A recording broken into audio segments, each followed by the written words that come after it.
Recording in progress.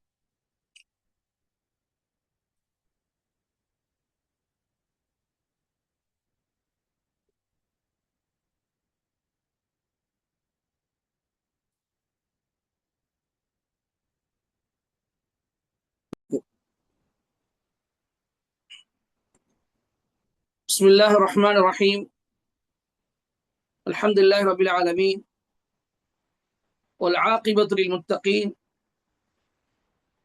ولا عدوان إلا على الظالمين والصلاة والسلام على أشرف الأنبياء والمرسلين وعلى آله وأصحابه أجمعين ومن تبعهم بإحسان إلى يوم الدين أما بعد.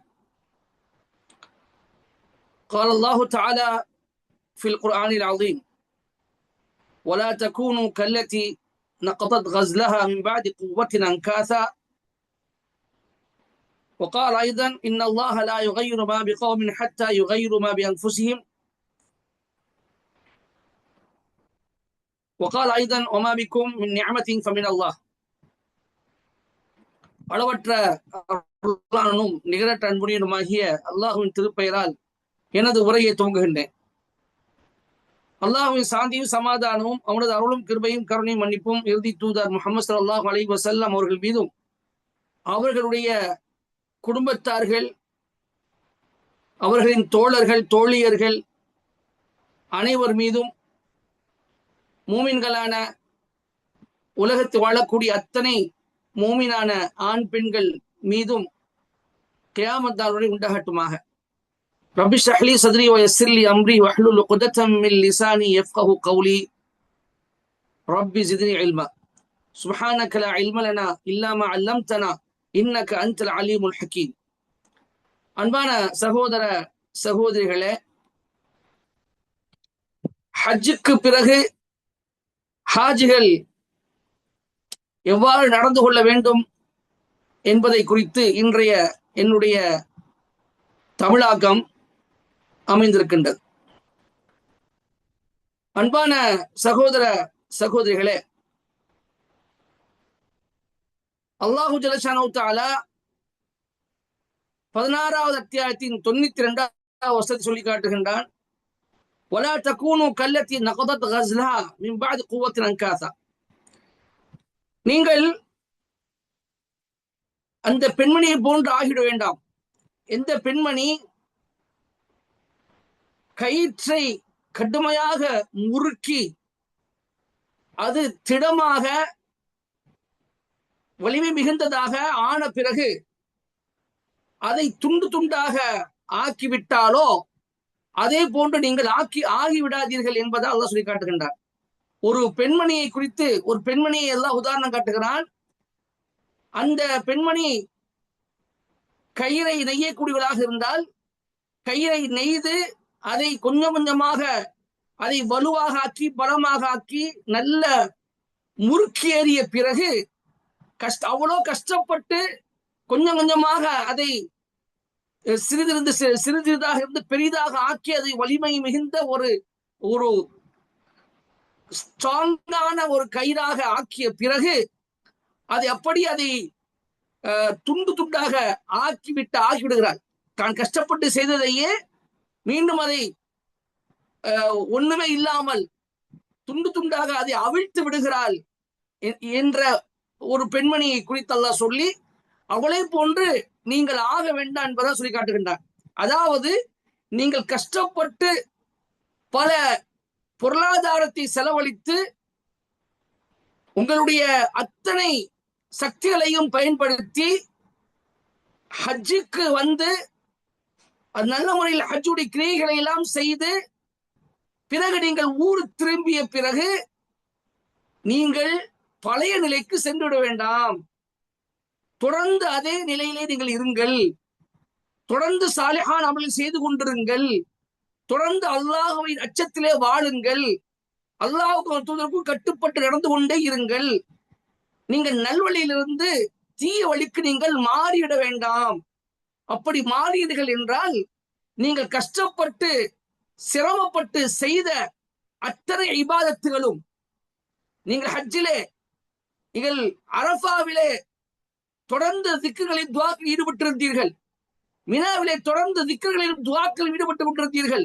முஸ்தலிஃபாவில் ரொம்பவும் கஷ்டமான முறையில், சிரமமான முறையில் பல சிரமங்களையும் பல கஷ்டங்களை அனுபவித்து எல்லாவற்றை சகித்துக் கொண்டு அல்லாஹுக்காக திக்ரிலும் துவாவில் ஈடுபட்டுக் கொண்டிருந்தீர்கள்.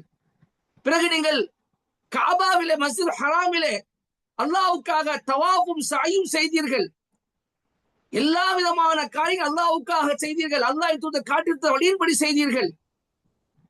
பிறகு நீங்கள் அன்று பிறந்த பாலகனை போன்று மிகப்பெரிய நன்மையை பெற்று நற்கூலியை பெற்று உங்கள் ஊருக்கு திரும்புகிறீர்கள் என்றால் இதை நீங்கள் பாதுகாத்துக் கொள்ள வேண்டும்.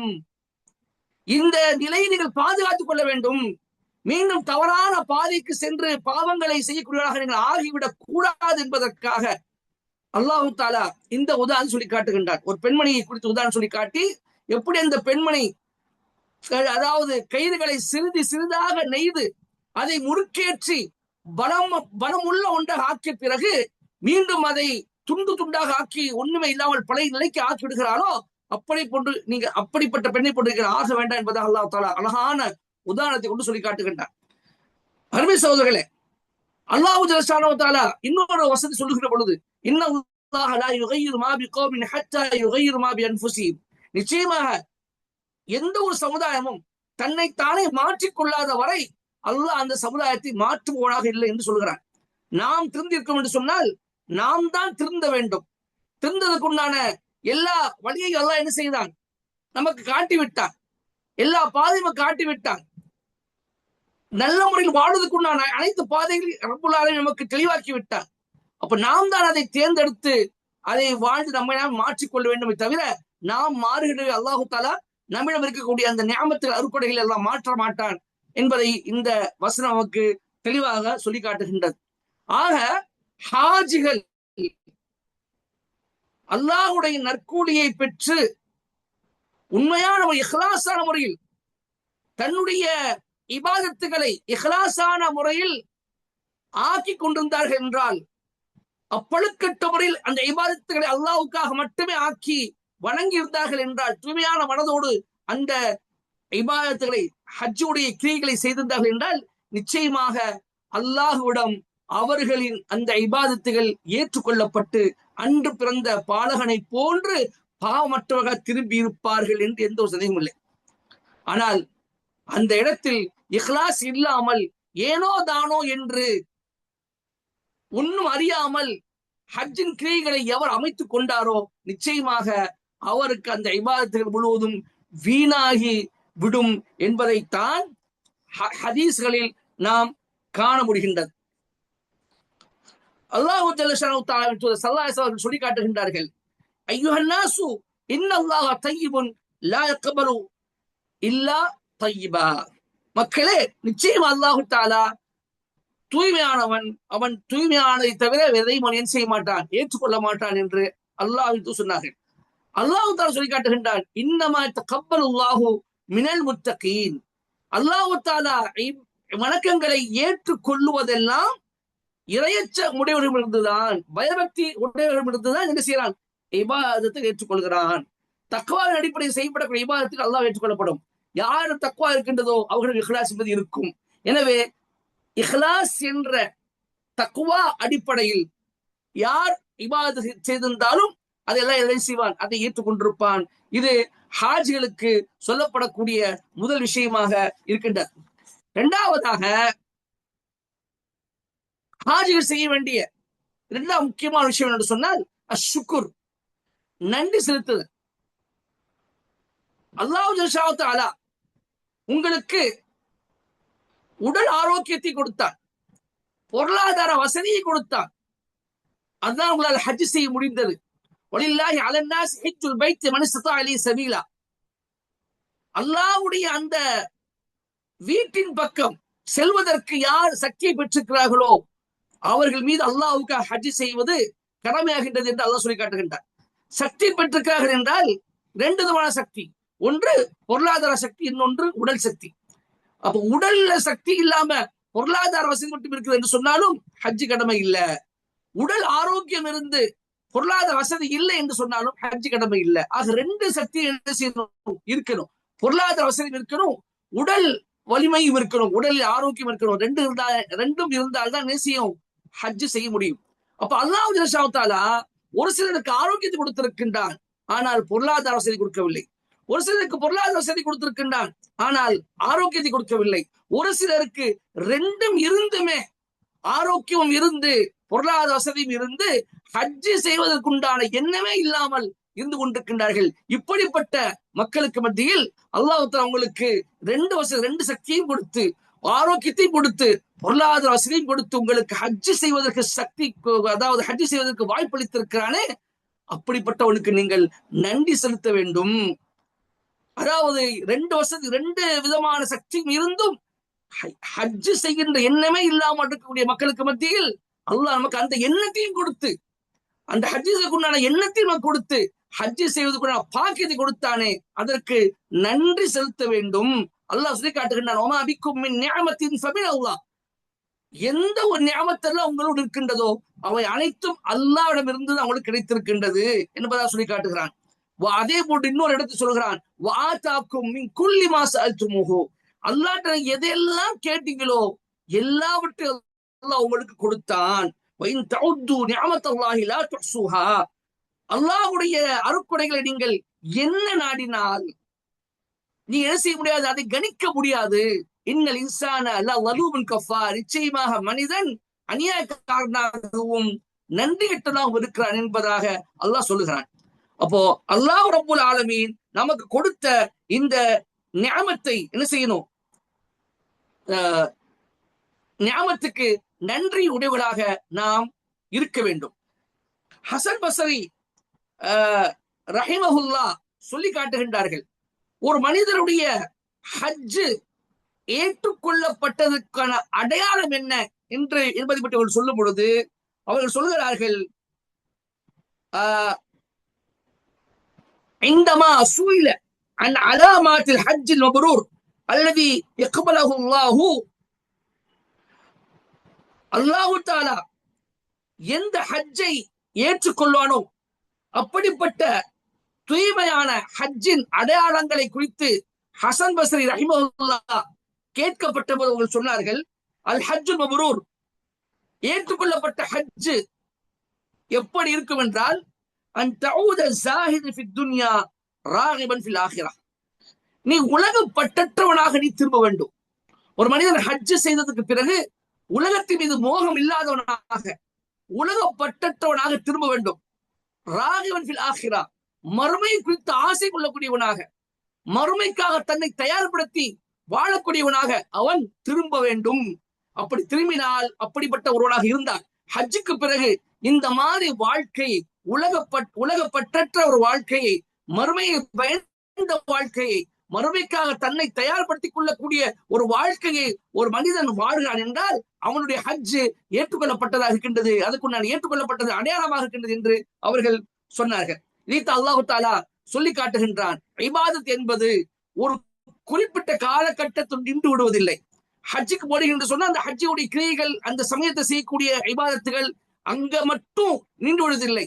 நீங்க ஊருக்கு திரும்பி வந்து விட்டால் அந்த காரியங்கள், அந்த இபாதத்துகளை செய்யக்கூடாது, செய்யாமல் இருக்கலாம். அந்த ஹஜ்ஜுடைய காலத்தை மட்டும்தான் அந்த இபாதத்துகளை செய்ய வேண்டும். ஊருக்கு திரும்பி விட்டால் அது செய்ய வேண்டிய அவசியம் இல்லை என்ற நிலை இல்லை. மாறாக இபாதத் என்பது கடைசி மூச்சு உள்ளவர் இருக்கின்றது. அல்லாஹ் சொல்கிறான், வஅபுத் ரப்பக ஹத்தா யஅதியக்கல் யகீன். யகீன் என்ற மரணம் வருகின்ற வரை நபியே நீங்கள் உம்முடைய இரட்சகனை வணங்குங்கள் என்பதாக அல்லாஹ் தஆலா என்ன செய்கிறான், சொல்லி காட்டுகின்றான். ஆக நன்றி செலுத்துவது என்பது தொடர்ந்து இபாதத் செய்வது. அல்லாஹ்வுக்கு நம்முடைய தொடர்ந்து இபாதத் செய்வதன் மூலமாக நம்முடைய நன்றி அல்லாஹ் தஆலா சமர்ப்பிப்பது. இது இரண்டாவது அம்சமாக ஹாஜிகள் என்ன செய்யப்படுகின்றது, சொல்லப்படுகின்றது.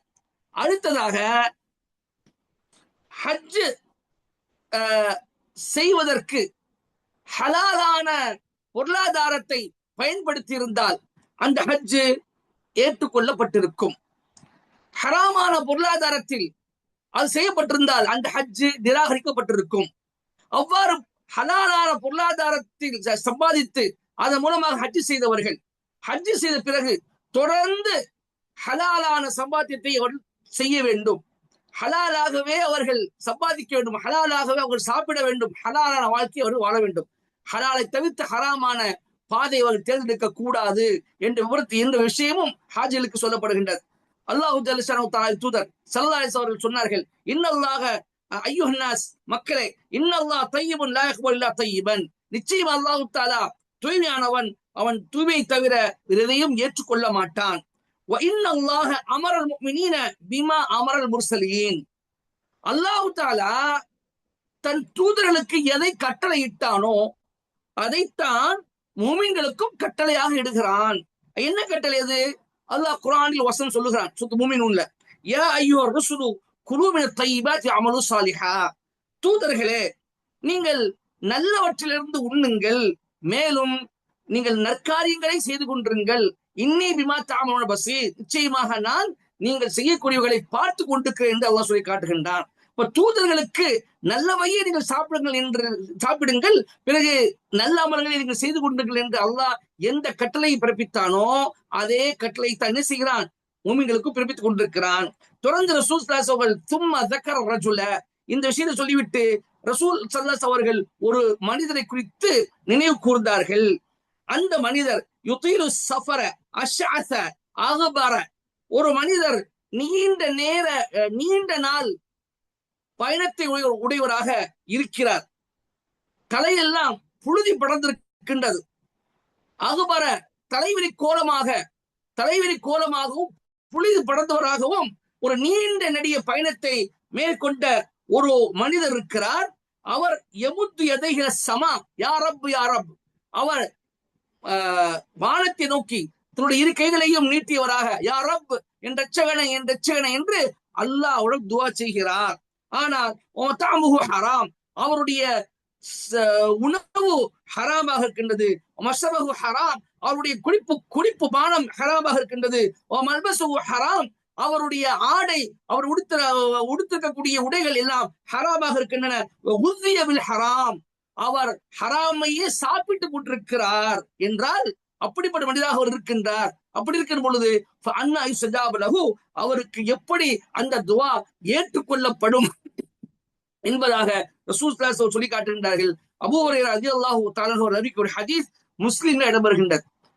அப்போ என்னதான் நீங்கள் கஷ்டப்பட்டு நீங்க ஹஜ்ஜுக்கு போயிருந்தாலும் உங்களுடைய பொருளாதாரம் ஹலாலாக இருந்திருக்குமையானால் தான் நீங்கள் செய்த ஹஜ்ஜுடைய கிரியைகள் அனைத்து அல்லாஹ்விடம் ஏற்றுக்கொள்ளப்பட்டிருக்கும்.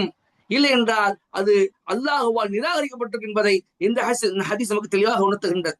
என்னதான் நீங்க அல்லாஹ்ட்ட கையேந்தி அழுது புலம்பி உங்களுடைய அரஃபா நாள் முழுவதையும், மினாவில் இருக்கக்கூடிய அத்தனை நாளையும், முஸ்தலிஃபாவில் இரவு கழித்த அத்தனை நேரங்களையும் நீங்கள் துஆக்களிலேயே யா ரப் யா ரப் யா அல்லாஹ் யா அல்லாஹ் என்று சொல்லி நீங்கள் அழுது புலம்பி துஆ கேட்டிருந்தாலும் அத்தனை துஆக்களும் நீங்கள் சம்பாதிச்ச ஹராமான பொருளாதாரத்தின் காரணமாக என்ன செய்யப்பட்டிருக்கும், நிராகரிக்கப்பட்டிருக்கும் என்ற விஷயம் அல்லாஹ் தஆலாவின் தூதர் ஸல்லல்லாஹு அலைஹி சொல்வதன் மூலமாக எதை புரிந்து கொள்கிறோம் என்றால், ஹலாலான சம்பாத்தியத்தை தான் ஹஜ் செய்ய வேண்டும். ஹஜ் செய்து வந்த பிறகும் கூட தொடர்ந்து ஹலாலையை சம்பாதிக்க வேண்டும், ஹலாலையை சாப்பிட வேண்டும், ஹலாலாகவே நம்முடைய ஆடைகளை அமைத்துக் கொள்ள வேண்டும். ஹலாலான வாழ்க்கையை தவிர எந்த ஹராம வாழ்க்கை வாழவே கூடாது என்பதை இதிலிருந்து நாம் என்ன செய்கிறோம், புரிந்து கொள்கின்றோம். அருமை சகோதரர்களே, அடுத்து ஒரு நீண்ட ஒரு ஹதீஸ். ரசூல் ஸல்லல்லாஹு அலைஹி வஸல்லம் அவர்களிடம் இந்த ஹஜ்ஜுடைய ஒவ்வொரு கிரியைக்குண்டான நன்மைகள் பற்றி, நற்கூலி பற்றி கேட்கப்படுகின்றார். அதுக்கு ரசூல் ஸல்லல்லாஹு அலைஹி வஸல்லம் ஒவ்வொன்றுக்கு என்னென்ன நற்கூலி என்பதை சொல்லுகிறார்கள். ஒரு ஹதீஸ் தபரானியில் பதிவு செய்யப்பட்ட ஹதீஸ் என்னன்னு சொன்னால், குன்து ஜாலிசன் மஅ நபி ஸல்லல்லாஹு அலைஹி வஸல்லம், இப்னு உமர் ரலியல்லாஹு அவர்கள் சொல்கிறார்கள், நான் ஒருமுறை ரசூல் ஸல்லல்லாஹு அலைஹி அவர்களோடு அமர்ந்திருந்தேன். ஃபி மஸ்ஜிதி மினா, மினாவுல உள்ள பள்ளியில் என்ன செஞ்சேன், நான் நம்ம ரசூலுல்லாஹோடு அமர்ந்திருந்தேன். ஃபஅதாஹு ரஜுல் மின் அன்சாரி வ ரஜுல் மின் ஸகீஃப், அப்போ ரெண்டு மனிதர் வந்தாங்க. ஒரு மனிதர் அன்சாரியாக இருந்தா, இன்னொரு மனிதர் ஸகீஃப் என்ற குலத்தை சார்ந்தவராக இருந்தார். ரெண்டு பேரும் என்ன செஞ்சாங்க, வந்தாங்க. ஃபஸல்லமா, ரெண்டு பேரும் ரசூலுல்லாஹ் சலாம் சொன்னாங்க. சும்ம காலா, பிறகு ரெண்டு பேரும் சொன்னார்கள், யா ரசூலல்லாஹ் ஜினா நஸ்அலுக, அல்லாஹ்வின் தூதரே நாங்க ரெண்டு பேரும் உங்கள்ட்ட சில கேள்விகளை கேட்பதாக வந்திருக்கிறோம் என்று சொன்னார்கள். கால, அல்லாஹ்வின் தூதர் சொன்னார்கள், இன் ஷிஅத்துமா அக்பர்துக்குமா பிமா ஜிஅத்துமா தஸ்அலானி அன்ஹு ஃபஅல்து வ இன் ஷிஅத்துமா உம்சிக்கு வ தஸ்அலானி ஃபஅல்து. அல்லாஹ்வின் தூதர் சொன்னார்கள், நீங்க ரெண்டு பேரும் எந்த கேள்வியை எதை குறித்து கேட்க வந்திருக்கிறீர்கள் என்று நான் உங்களுக்கு சொல்லட்டுமா, அல்லது இல்ல நீங்க சொல்ல வேண்டாம் நாங்களே சொல்கிறோம் என்று நீங்கள் விரும்பினாலும் நான் சொல்லாமல் நிறுத்திக் கொள்கிறேன், என்ன செய்வது, நீங்க எதற்காண்டி வந்தீங்க என்பதை நான் உங்களுக்கு சொல்லட்டுமா, அல்லது சொல்லாமல் நான் நிறுத்திக் கொள்கிறேன், நிறுத்திக் கொண்டு நீங்கள் அதை சொல்கிறீர்களா என்று ரசூலுல்லாஹ் கேட்கிறாங்க. அப்போ அந்த ரெண்டு பேரும் ஃபகாலா, அந்த ரெண்டு பேரும் சொல்றாங்க, அக்பிர்னா யா ரசூலல்லாஹ், அல்லாஹ் நீங்களே சொல்லுங்க எங்களுக்கு. ஃபகால சகஃபில் அன்சாரி, அப்போ சகஃபி குலத்தை சேர்ந்த அந்த மனிதர் அன்சாரியாக இருந்த அந்த சஹாபிட்ட சொல்லுகிறார், சல், நீ என்ன செய்யுங்க ரசூலுல்லாஹ்ட்ட நீங்க கேளுங்க என்பதாக சொல்கிறார். அப்ப ரசூலுல்லாஹ் அந்த அன்சாரி தோழர் சொல்கிறார்கள், அக்பிர்னி யா ரசூலல்லாஹ், அல்லாஹ்வின் தூதரே நீங்க சொல்லுங்க, நாங்க எதுக்காக வந்திருக்கோம் என்று நீங்க சொல்லுங்கள். அப்புறம் ரசூலுல்லாஹ் சொல்றாங்க, فقال جئتني تسألني عن مخرجك من بيتك تأم البيت الحرام وما لك فيه. அதாவது நீங்க ஹதீஸ தமிழ்ல நான் சொல்லிடுறேன். ரசூலுல்லாஹ் சொல்றாங்க, நீங்க உங்களுடைய வீட்டிலிருந்து மஸ்ஜிதுல் ஹராமை, பைத்துல் ஹராமை நோக்கி நீங்கள் கிளம்பி வருவதற்கு உங்களுக்கு என்ன நன்மை இருக்கின்றது என்பதை குறித்தும்,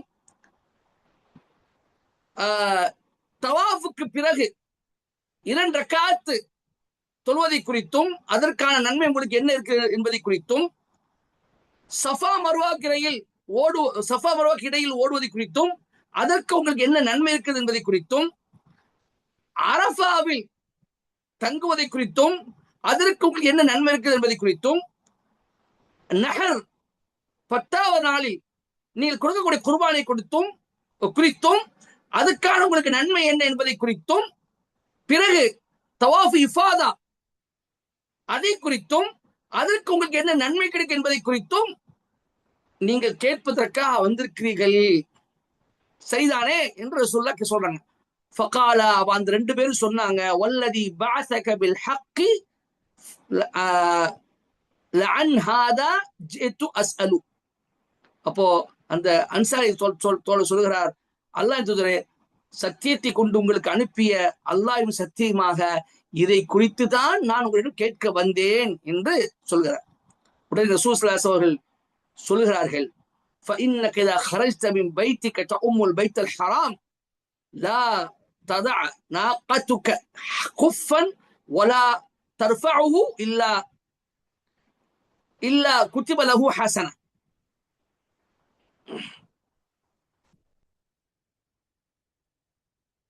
إلا كتب لك به حسنة ومحي عنك خطيئة. ரசூலுல்லாஹ் சொல்றாங்க, பைத்துல் ஹராமை நோக்கி நீ உன்னுடைய வீட்டை விட்டு வெளியேறும் பொழுது ஒட்டகத்தில் ஏறி பயணிக்கிறாய். அப்போ உன்னுடைய ஒட்டகம் தன்னுடைய காலை பூமி வைக்கும் பொழுதும் தன்னுடைய காலை மீண்டும் அதை உயர்த்தும் பொழுதும் உனக்கு ஒரு நன்மை எழுதப்படுகின்றது, உன்னிடமிருந்து ஒரு பாவம் மன்னிக்கப்படுகின்றது. பிறகு தவாஃபுக்கு பிறகு நீ 2 ரக்காத் தொழுகிறாய் என்றால் இஸ்மாயிலுடைய குடும்பத்தில் ஒரு அடிமையை விடுதலை செய்த நன்மை உனக்கு கிடைக்கின்றது. பிறகு சஃபா மர்வாக்கு இடையில் நீ ஓடினால், தொங்கோட்டம் ஓடினால் 70 அடிமைகளை விடுதலை செய்வதற்கு சமமாக அது இருக்கின்றது. பிறகு அரஃபாவுடைய மைதானத்தில் அரஃபாவுடைய நாளில் அந்த மாலை நேரத்தில் நீ தங்கி இருப்பது என்பது அது எப்படிப்பட்ட நற்கூலியை பெற்று தருகிறது என்றால், நிச்சயமா அல்லாஹ் என்ன செய்கிறான், வானத்திலிருந்து அல்லாஹ் தஆலா என்ன செய்கிறான், பூமியை நோக்கி பூமிக்கு அருகில் இருக்கக்கூடிய அந்த வானத்துக்கு அல்லாஹ் தஆலா இறங்கி வந்து உங்களை குறித்து, அரஃபா மைதானில் தங்கியிருக்கக்கூடிய அந்த ஹாஜிகளை குறித்து மலக்குமார்களிடம், மாணவர்களிடம் பெருமை பாராட்டி பேசுகிறான். அவன் சொல்லுகிறான், இபாதி ஜாஊனி ஷுஅஸன் மின் குல்லி ஃபஜ்ஜின் அமீகின் யர்ஜூன ஜன்னதி. என்னுடைய இந்த அடியார்கள் தலைவிரிக்கோலமாக தலையில் புழுதி படிந்தவர்களாக ஒவ்வொரு தூர பிரதேசத்திலிருந்தும் என்னிடம் வந்திருக்கிறார்கள். இவர்கள் இங்க வந்து என்னுடைய சொர்க்கத்தை ஆதரவிக்கிறார்கள், என்னுடைய சொர்க்கத்தை நாடுகிறார்கள். மக்களே, அந்த அரபா மைதானத்திற்கக்கூடிய மக்களை நோக்கி அல்லாஹ் சொல்கிறான், என்னுடைய அடியார்களே, ஃபலவ் கான துருபக்கும் கஅததி ரம்லி அவ் கத்ரில் மத்ரி அவ் கஸபதில் பஹரி லகஃபர்துஹா. உங்களுடைய பாவங்கள் மண், அதாவது மண்ணு, இந்த ஒவ்வொரு மண் குவியல், இந்த எது சொல்றது, அதாவது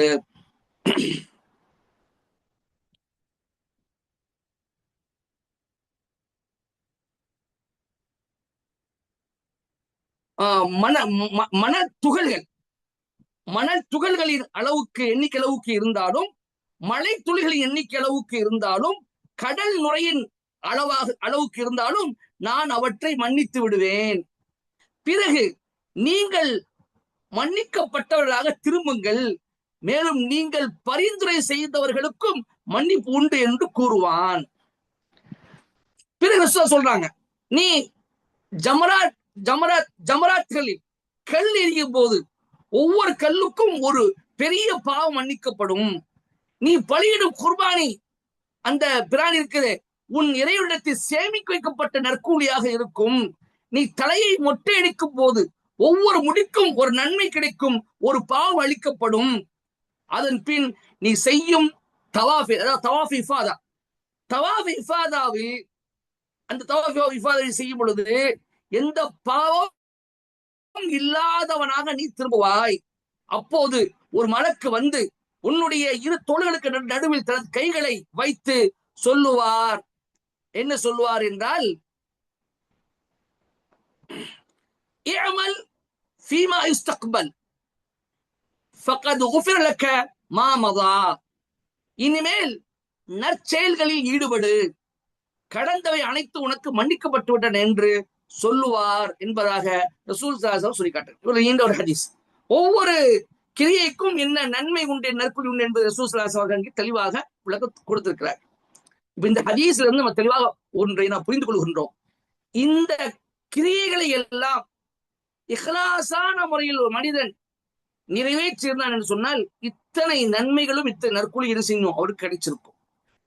அப்படி இல்லை என்று சொன்னால், இந்த கிரியைகளை பற்றி தெரியாமல் அறியாமல், அல்லாஹ் என்பது கற்றுக் கொடுத்த அந்த வழிமுறையை பற்றி அறிந்து கொள்ளாமல், ஏனோ தானோ என்று அதிக பிரசங்கித்தனமாக அல்லது கூடுதல் குறைவாக யாராவது இந்த கிரியைகளை செய்திருந்தார்கள் என்று சொன்னால் நிச்சயமாக அவங்க அவ்வளவு பொருளாதார செலவழித்து அந்த இடத்துக்கு போய் ஹஜ் செஞ்சும் எந்த ஒரு பிரயோஜனம் இல்லை என்பதை நாம் புரிந்து கொள்கின்றோம். ஆக உண்மையான முறையில் இஹ்லாஸான முறையில் இந்த ஹஜ்ஜை ஒருவர் நிறைவேற்றிருப்பார் என்று சொன்னால், நான் மேலே சொன்ன நீண்ட ஹதீஸ் சொல்லப்பட்ட அத்தனை நற்கூலியும் நிச்சயமாக அவருக்கு கிடைத்திருக்கும்.